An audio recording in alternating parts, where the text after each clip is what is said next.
moment, vous êtes en manque d'espace, de nature, de sorties et de fêtes, et c'est bien normal. Mais puisqu'il faut attendre encore un petit peu, je vous emmène au centre Pompidou à la découverte d'un artiste qui a passé son temps à célébrer la vie. Une petite bouffée d'oxygène avec le maître de la couleur qui va vous donner du baume au cœur.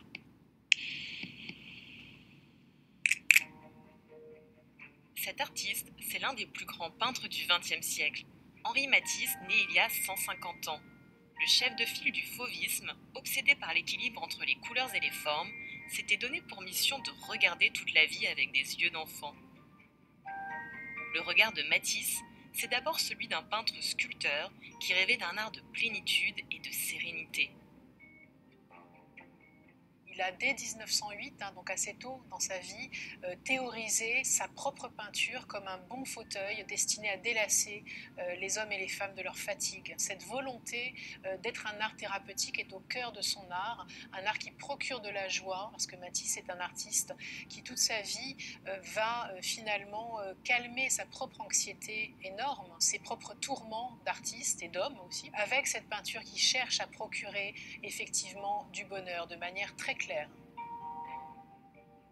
Il prêtait volontiers à des amis dans le désarroi ou malades quelques œuvres afin qu'effectivement il se porte mieux, environné de cette couleur. Le peintre du bonheur, un bonheur qui passe par des couleurs vives, éclatantes, qui organisent l'espace. Matisse utilise la couleur pour représenter son ressenti, ses impressions, à l'opposé de sa vision. Et c'est ainsi que l'artiste parvient à nous déconnecter de la réalité.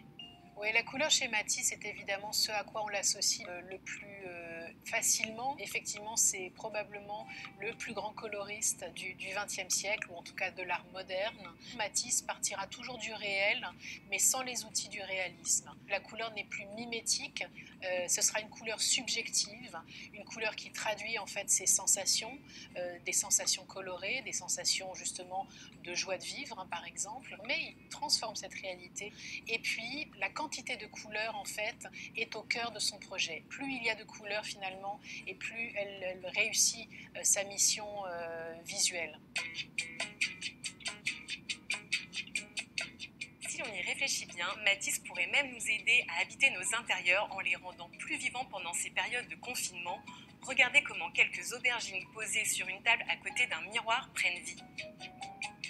Avec l'intérieur aux aubergines, Matisse part du réel et part de ce qui l'entoure. Il va dire par exemple le modèle est le foyer de mon énergie.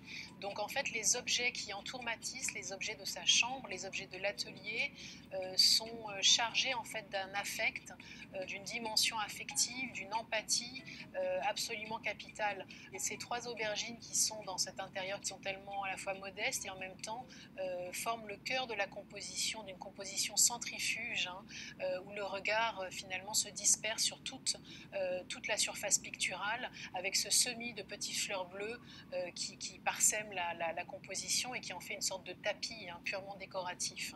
Matisse qui va avoir des révélations capitales avec l'art oriental, tout ça sont effectivement des moments de l'art de Matisse qui basculent dans un vrai projet revendiqué d'un art décoratif. Et ce qui est vrai, c'est que c'est dans le projet matissien de faire participer le spectateur de manière complètement inédite, puisqu'on est intégré dans un autre espace, on quitte son espace et qu'on entre dans le tableau d'une certaine manière, par des moyens purement picturaux. Et ça, le spectateur, intuitivement, je pense qu'il le sait, une manière d'évasion certainement. On rentre dans un autre espace avec Matisse, bien sûr.